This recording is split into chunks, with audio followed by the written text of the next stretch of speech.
मुंशी प्रेमचंद द्वारा रचित रामलीला एक सशक्त सामाजिक कहानी है जो ग्रामीण जीवन, भक्ति और सामाजिक भेदभाव को चित्रित करती है। तो आइए सुनते हैं रामलीला, जहाँ लेखक एक मंच के आगे खड़ा अपने ख्यालों में गुम है। इधर एक मुद्दत से रामलीला देखने नहीं गया। बंदरों के भद्दे चेहरे लगाए, आधी टांगों का पाजामा पहने और काले रंग का ऊंचा कुर्ता पहने आदमियों को दौड़ते हू हू करते देखकर अब हंसी आती है, मजा नहीं आता। काशी की लीला जगत विख्यात है, सुना है लोग दूर दूर से देखने आते हैं। मैं भी बड़े शौक से गया, पर मुझे तो वहाँ की लीला और किसी ब्रिज देहात की लीला में कोई अंतर न दिखाई दिया। हाँ, रामनगर की लीला में कुछ साज सामान अच्छे हैं।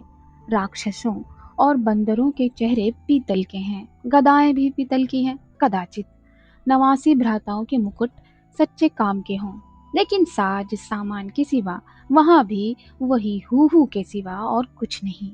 फिर भी लाखों आदमियों की भीड़ लगी रहती है। लेकिन एक जमाना वह था जब मुझे भी रामलीला में आनंद आता था। आनंद तो बहुत हल्का सा शब्द है, वह आनंद उन्माद से कम न था। संयोगवश उन दिनों मेरे घर से बहुत थोड़ी दूर पर रामलीला का मैदान था, और जिस घर में लीला पात्रों का रूप रंग भरा जाता था वह तो मेरे घर से बिल्कुल मिला हुआ था। 2 बजे दिन से पात्रों की सजावट होने लगती थी। मैं दोपहर ही वहां जा बैठता और जिस उत्साह से दौड़ दौड़ कर छोटे मोटे काम करता, उस उत्साह से तो आज मैं अपनी पेंशन लेने भी नहीं जाता। एक कोठरी में राजकुमारी का श्रृंगार होता था। उनकी देह में रामरज पीस कर पोती जाती, मुंह पर पाउडर लगाया जाता और पाउडर के ऊपर लाल हरे नीले रंग की बुंदकियां लगाई जाती थीं। सारा माथा, भौहें, गाल, ठोड़ी बुंदकियों से रच उठती थी। एक ही आदमी इस काम में कुशल था। वही बारी बारी से तीनों पात्रों का श्रृंगार करता था। रंग की प्यालियों में पानी लाना, रामरज पीसना, पंखा झेलना मेरा काम था। जब इन तैयारियों के बाद विमान निकलता तो उस पर रामचंद्र जी के पीछे बैठकर मुझे जो उल्लास, जो गर्व, जो रोमांच होता था, वो अब लाट साहब के दरबार में कुर्सी पर बैठकर भी नहीं होता। एक बार जब होम मेंबर साहब ने व्यवस्थापक सभा में मेरे लिए एक प्रस्ताव का अनुमोदन किया था, उस वक्त मुझे कुछ इसी तरह का उल्लास, गर्व और रोमांच हुआ था। हाँ, एक बार जब मेरा ज्येष्ठ पुत्र नायब तहसीलदारी में नामजद हुआ, तब भी ऐसी ही तरंगे मन में उठी थीं। पर इनमें और उस बाल विह्वलता में बड़ा अंतर है। तब ऐसा मालूम होता था कि मैं स्वर्ग में बैठा हूँ। निषाद नौका लीला का दिन था। मैं 2-4 लड़कों के बहकाने में आकर गुल्ली डंडा खेलने लगा था। आज श्रृंगार देखने न गया। विमान भी निकला, पर मैंने खेलना न छोड़ा। मुझे अपना दाव लेना था। अपना दाव छोड़ने के लिए उससे कहीं बढ़कर आत्मत्याग की जरूरत थी, जितना मैं कर सकता था। अगर दाव देना होता तो मैं कब का भाग खड़ा होता, लेकिन पदाने में कुछ और ही बात होती है। खैर, दाव पूरा हुआ। अगर मैं चाहता तो धांधली करके 10-5 मिनट और पदा सकता था।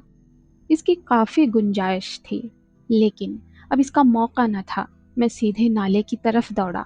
विमान जल तट पर पहुंच चुका था। मैंने दूर से देखा मल्लाह किश्ती लिए आ रहा है।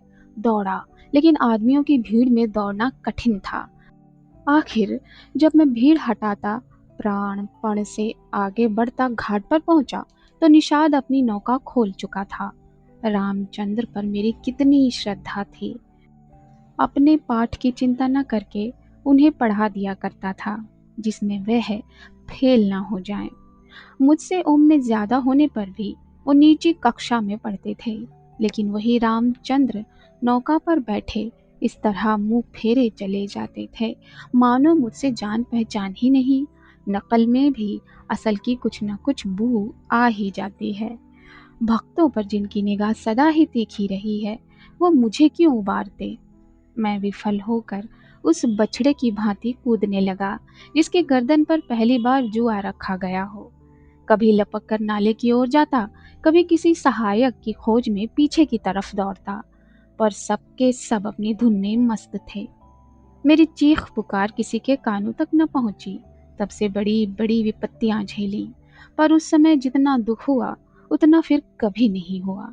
मैंने निश्चय किया था कि अब रामचंद्र से न कभी बोलूंगा, न कभी खाने की कोई चीज ही दूंगा।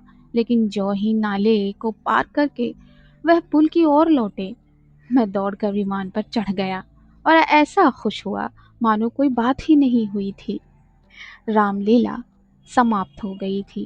राजगद्दी होने वाली थी, पर ना जाने क्यों देर हो रही थी।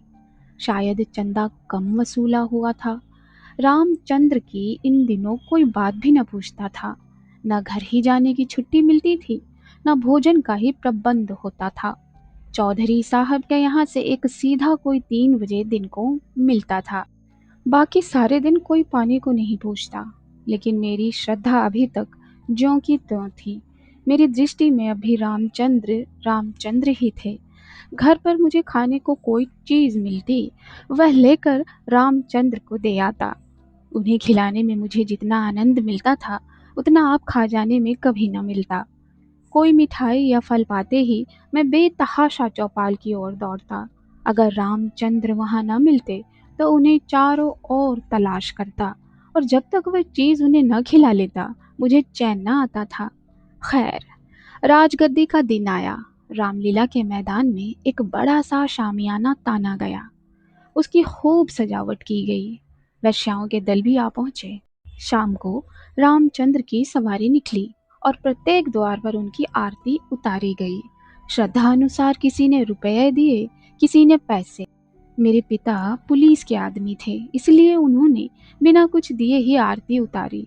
उस वक्त मुझे इतनी लज्जा आई, उसे बयान नहीं कर सकता। मेरे पास उस वक्त संयोग से 1 रुपया था। मेरे मामा जी दशहरे के पहले आए थे और मुझे 1 रुपया दे गए थे। उस रुपये को मैंने रख छोड़ा था। दशहरे के दिन भी उसे खर्च न कर सका। मैंने तुरंत वह रुपया लाकर आरती की थाली में डाल दिया। पिताजी मेरी ओर कुपित नेत्रों से देख रहे थे। उन्होंने कुछ कहा तो नहीं, लेकिन मुंह ऐसा बना लिया जिससे प्रकट होता था कि मेरी धृष्टता से उनके रोब में बट्टा लग गया। रात के 10 बजते बजते ये परिक्रमा पूरी हुई। आरती की थाली रुपयों और पैसों से भरी हुई थी। ठीक तो नहीं कह सकता, मगर अब ऐसा अनुमान होता है कि 400-500 रुपयों से कम न थे। चौधरी साहब इनसे कुछ ज्यादा ही खर्च कर चुके थे। उन्हें इसकी बड़ी फिक्र हुई कि किसी तरह कम से कम 200 रुपये और वसूले जाएं, और इसकी सबसे अच्छी तरकीब उन्हें यही मालूम हुई कि वेश्याओं द्वारा महफिल में वसूली हो। जब लोग आकर बैठ जाएं और महफिल का रंग जम जाए तो आबादी जान रस की जनों की कलाइयाँ पकड़ पकड़ कर ऐसे हाव भाव दिखाएं कि लोग शर्माते शर्माते भी कुछ न कुछ दे ही मरें। आबादी जान और चौधरी साहब में सलाह होने लगी। मैं संयोग से उन दोनों प्राणियों की बातें सुन रहा था। चौधरी साहब ने समझा होगा ये लड़का क्या मतलब समझेगा, पर यहाँ ईश्वर की दया से अक्ल के पुतले थे। सारी दास्तान समझ में आती जा रही थी। चौधरी ने कहा, सुनो आबादी जान, ये तुम्हारी ज्यादती है। हमारा और तुम्हारा कोई पहला सलीका तो है नहीं। ईश्वर ने चाहा तो यहाँ हमेशा तुम्हारा आना जाना लगा रहेगा। अब की चंदा बहुत कम आया, नहीं तो मैं तुमसे इतना इसरार न करता। आबादी जान बोल पड़ी, आप मुझसे भी जमींदारी चाले चलते हैं क्यों? मगर यहाँ हुजूर की दाल न गलेगी। वाह, रुपये तो मैं वसूल करूं और मूछों पर तो आप दें। कमाई का अच्छा ढंग निकाला है। इस कमाई से तो वाकई आप थोड़े दिनों में राजा हो जाएंगे। उसके सामने जमींदार झक मारेंगे। बस कल ही से एक चकला खोल दीजिए, खुदा कसम माला माल हो जाइएगा। तुम दिल लगी करती हो और यहाँ काफिया तंग हो रहा है। आबादी जान बोल पड़ी, तो आप भी तो मुझे से उस्तादी करते हैं। यहाँ आप जैसे कईयों को रोज उंगलियों पर नचाती हूँ। ओह, आखिर तुम्हारी मंशा क्या है? जो कुछ वसूल करूं उसमें आधा मेरा, आधा आपका। लाइए, हाथ मारिए। आबादी जान ने कहा। अच्छा, यही सही है। अच्छा, तो पहले मेरे 100 रुपए गिन दीजिए, पीछे से आप ऑल सेट करने लगेंगे। वाह, वह भी लोगी और यह भी लोगी। आबादी जान बोल पड़ी। अच्छा, तो आप क्या समझते थे कि अपनी उजरत छोड़ दूंगी? वाह रे आपकी समझ, खूब है। दीवाना बकारे दरवेश होशियार। चौधरी बोले, तो क्या तुमने दोहरी फीस लेने की ठानी है? अगर आपको 100 दफे गरज हो तो, वरना मेरे 100 रुपए तो कहीं गए ही नहीं। मुझे क्या कुत्ते ने काटा है जो लोगों की जेब में हाथ डालती फिरूं? चौधरी की एक ना चले, आबादी के सामने दबना पड़ा। नाच शुरू हुआ। आबादी जान बला की शौक औरत थी। एक तो कमसिन, उस पर हसीन, और उसकी अदाएं तो इस गजब की थी कि मेरी तबीयत भी मस्त हो जाती अगर मैं बड़ा होता। उस वक्त मैं बच्चा था, समझ नहीं आया। लेकिन अब जब सोचता हूँ तब समझ में आता है, आदमियों के पहचानने का गुण भी उसमें कुछ कम न था। जिसके सामने बैठ गई उससे कुछ न कुछ ले ही लिया। 5 रुपए से कम तो शायद ही किसी ने दिए हों। पिताजी के सामने भी वह बैठी। मुझे तब कुछ समझ नहीं आया, लेकिन अब मैं शर्म से गड़ जाता हूँ।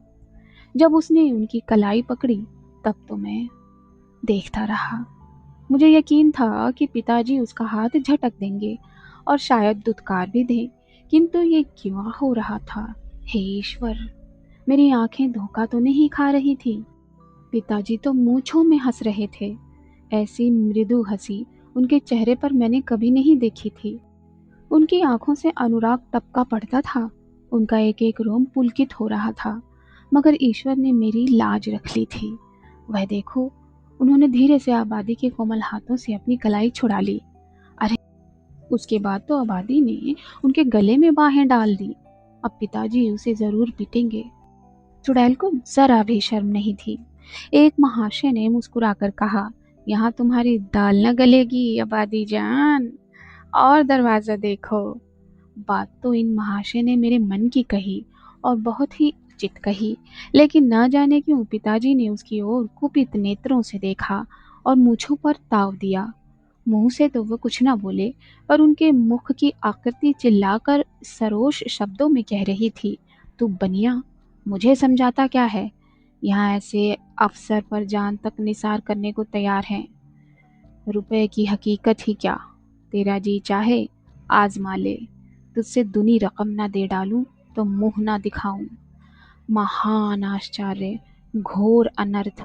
अरे जमीन तो फट क्यों नहीं जाती? आकाश तू फट क्यों नहीं पड़ता? अरे मुझे मौत क्यों नहीं आ जाती? अब ये सब जब मैं सोचता हूँ तो यही कहता हूँ। पिताजी ने जेब में हाथ डाला, जैसे कोई चीज निकाल रहे थे, और सेठ जी को दिखाकर आबादी जान को दे डाली। आह, ये तो अशर्फी है। चारों ओर तालियां बजने लगी। सेठ जी उल्लू बन गए या पिताजी ने मुंह की खाई, इसका निश्चय मैं नहीं कर सकता था। मैंने केवल इतना देखा कि पिताजी ने एक अशर्फी निकालकर आबादी जान को दी। उनकी आंखों में इस समय इतना गर्वयुक्त उल्लास था, मानो उन्होंने हातिम की कब्र पर लात मारी हो। यही पिताजी हैं जिन्होंने मुझे आरती में 1 रुपया डालते देखकर मेरी ओर इस तरह से देखा मानो मुझे फाड़ ही खाएंगे। मेरे उस परमोचित व्यवहार से उनके रोब में फर्क आता था, और इस समय घृणित, कुत्सित और निंदित व्यापार पर गर्व और आनंद से फूले ना समाते थे। आबादी जान ने एक मनोहर मुस्कान के साथ पिताजी को सलाम किया और आगे बढ़ी, मगर मुझसे वहां न बैठा गया, जबकि मैं बच्चा था। मारे शर्म के मेरा मस्तक झुका जाता था। अगर मेरी आंखों देखी बात न होती तो मुझे इस पर कभी एतबार ना होता। मैं बाहर जो कुछ देखता सुनता था उसकी रिपोर्ट अम्मा से जरूर करता था, पर इस मामले को मैंने उनसे छिपा रखा। मैं जानता था उन्हें ये बात सुनकर बड़ा दुख होगा। रात भर गाना होता रहा। तबले की धमक मेरे कानों में आ रही थी। जी चाहता था चलकर देखूं, पर साहस ना होता था। मैं किसी को मुंह कैसे दिखाऊंगा? कहीं किसी ने पिताजी का जिक्र छेड़ दिया तो मैं क्या करूंगा? प्रातःकाल रामचंद्र की विदाई होने वाली थी। मैं चारपाई से उठते ही आंखें मलता हुआ चौपाल की ओर भागा। डर रहा था कि कहीं रामचंद्र चले न गए हों। पहुंचा तो देखा तवायफों की सवारियां जाने को तैयार हैं। बीसों आदमी हसरतनाक मुंह बनाए उन्हें घेरे खड़े हैं। मैंने उनकी और आंख तक न उठाई, सीधा रामचंद्र के पास पहुंचा। लक्ष्मण और सीता बैठे रो रहे थे और रामचंद्र खड़े कांधों पर लुटिया डोर डाले उन्हें समझा रहे थे।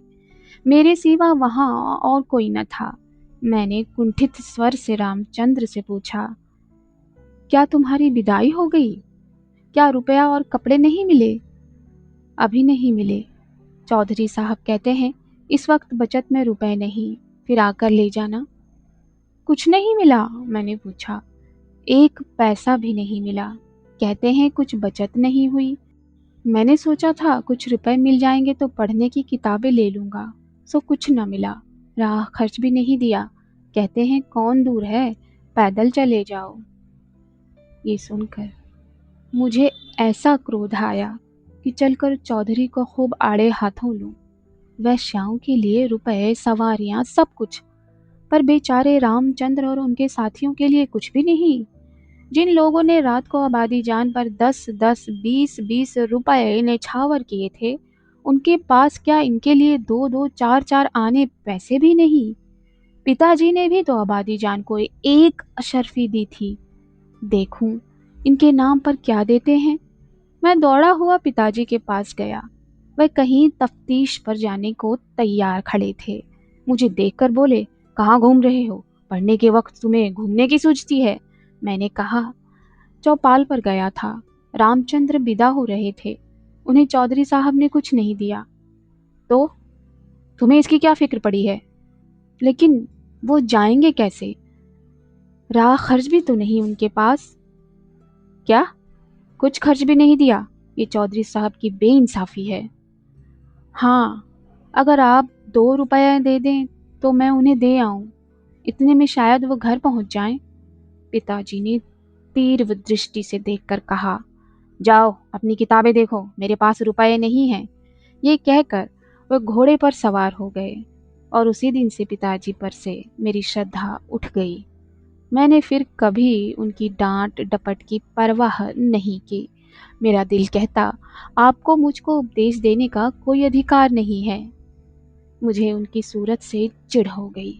वह जो कहते मैं ठीक उसका उल्टा करता। यद्यपि इसमें मेरी हानि हुई, कि मेरा अंतकरण उस समय विप्लवकारी विचारों से भरा हुआ था। मेरे पास 2 आने पैसे पड़े हुए थे। मैंने पैसे उठा लिए और जाकर शर्माते शर्माते रामचंद्र को दे दिए। उन पैसों को देखकर रामचंद्र को जितना हर्ष हुआ, वह मेरे लिए आशातीत था। टूट पड़े, मानो प्यासे को पानी मिल गया। यही 2 आने पैसे लेकर तीनों मूर्तियां विदा हुई। केवल मैं ही उनके साथ कस्बे के बाहर तक पहुंचाने आया। उन्हें विदा करके लौटा तो मेरी आंखें सजल थीं, पर हृदय आनंद से उमड़ा हुआ था। ऐसी ही खूबसूरत और दिल को छू लेने वाली कहानियाँ सुनने के लिए हमारे चैनल को सब्सक्राइब करें, लाइक करें और शेयर करें। धन्यवाद।